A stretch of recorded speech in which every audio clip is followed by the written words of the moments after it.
Russian Tale. A New Light on an Empress. By Rosalind Sulca's Katherine the Great, an Enlightened Empress. National Museum of Scotland, Edinburgh, www.nms.ac.uk. Through October 21st. Online, more and our guide to museum exhibitions around the world is at global.nytimes.com/arts. Culture. Early on in the exhibition, Katherine the Great, an Enlightened Empress. Now running at the National Museum of Scotland, the viewer comes across a portrait of the newly crowned ruler of Russia. Katherine, standing on the purple porphyry stone associated with past rulers, is sumptuously gowned in a silvery silk dress so wide that it fills the huge canvas.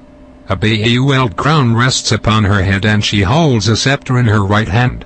Her gaze, looking down upon us, is calmly resolute. The iconography is perfectly clear. Here is the country's rightful queen, entirely sure of her place on the throne.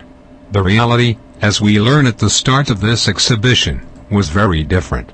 The Empress of all Russia, whose 34-year reign turned the country into a global power, and opened St. Petersburg to the west, was not Russian at all. Born Sophie Frederica Augusta of Anhalt-Zerbst, she was a minor German princess who was brought to Moscow at 14 to marry the teenage Grand Duke Peter. How she became the Russian-speaking, Russia-loving ruler who would dominate European politics for decades is the stuff of biographers' dreams. But it is not exactly the subject of An Enlightened Empress, which offers the facts of Sophie's journey to Russia, her rechristening as Katherine after conversion to Orthodox Christianity, and her application to her new country's language and history as a mere preamble to a sumptuous display of some 600 artworks and objects from Katherine's collections, all on loan from the Hermitage Museum in St. Petersburg. Instead, it is a vivid portrait of a ruler as seen through these objects, which the National Museum describes as the greatest collection of Russian treasures ever seen in the UK. The breathtaking pieces of porcelain, tapestries, silver and furniture, the guns, ornaments, snuff boxes, scent bottles, jewelry, the cameos, sculptures and paintings, all are manifestations of Katherine's desire for Russia to be seen as a cultural and political power equal to any in the West, and they show her passions for art, architecture, design and literature is quite equal to, indeed a crucial part of, her appetites for warfare, sex and empire building. The generous loan from the Hermitage comes just 4 years after the Kremlin ordered British Council regional offices to be closed down in Russia, a demand widely seen as a riposte to Britain's expulsion of Russian diplomats after the murder of the British-based Russian dissident Alexander.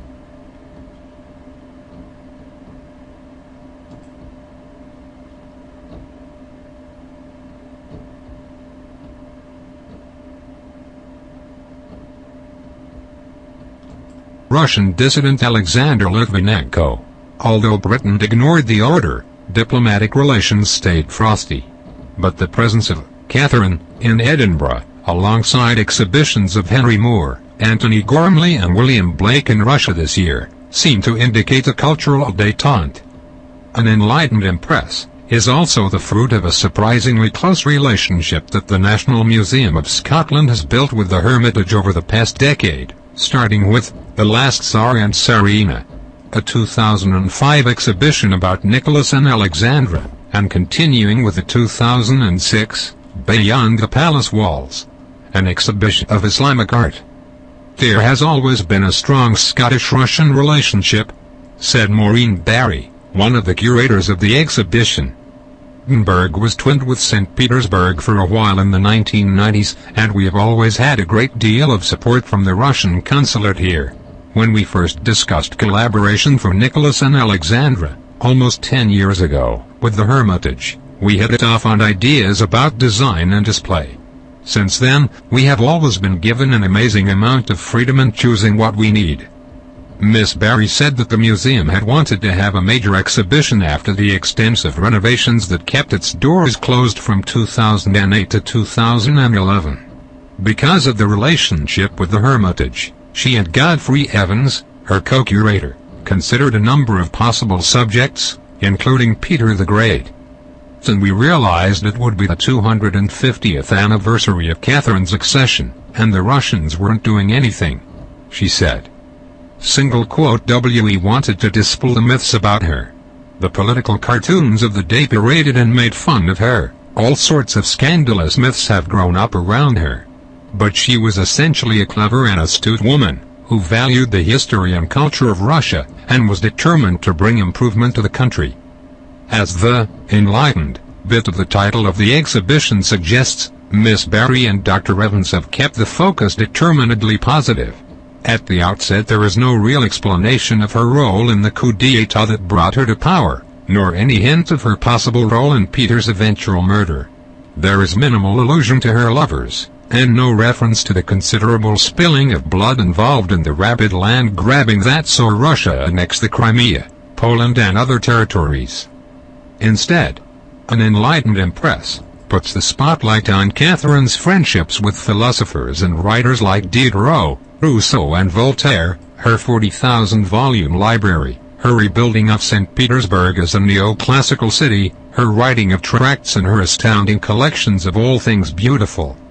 Her palaces, their architecture and what was inside them were part of her understanding of how to communicate power and prestige, said Miss Barry. She wanted people to say, Versailles has nothing on this. Both Dr. Evans and Miss Barry said that the real difficulty in putting the exhibition together was deciding what to leave out. The Hermitage doesn't display Catherine's collections like we do, said Dr. Evans. We tend to think in departmental terms, and don't make maximum use of bringing it all together. Our display, set out in a thematic and chronological way, is a first for her belongings. The easiest way to look at items is if you have a good story. The exhibition gives us that story, first offering the religious icons and vestments, and the portraits and busts of the Empress Elizabeth, Peter's mother, and Peter the Great, the influences that turned the German Sophie into the Russian Catherine. After taking the throne, her acquisitions are astounding.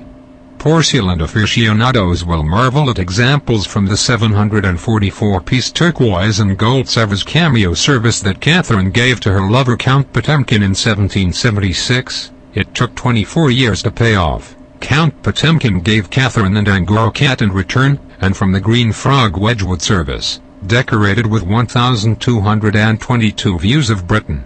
Catherine's encouragement of Russian skills and industry, often brought about through importing foreign craftsmen, is also apparent. There are gorgeous examples of the elaborately crafted steel furniture made at the Tula factory, tapestries and the vases and obelisks that were created from the newly discovered minerals of agate, quartz and carnelian. There are the elaborate clothes and uniforms worn by Catherine, her children and grandchildren, and a spectacular wooden sledge in the form of St. George on a horse slaying the dragon. There is also no stone left unturned when it comes to the Russian-Scottish Entente Cordiale, with a strong emphasis on the role that Scots played at court, particularly Charles Cameron, the architect of the Tsarskoye Selo and Pavlovsk palaces, and in the army, and a Highland outfit on display that was probably bought by the future Tsar Nicholas I. Perhaps least interesting is the relatively small selection of paintings from Catherine's vast collection in the final gallery. Rather, what remains in the mind is that coronation portrait, attributed to a Danish court painter, Vigilius Eriksson, at the start of the show. In the lavish artificiality of its setting, this image of Catherine suggests the essential enigma of her personality, and her understanding of her rule as a form of theatrical show. Catherine the Great, an enlightened empress, lovingly sets the stage,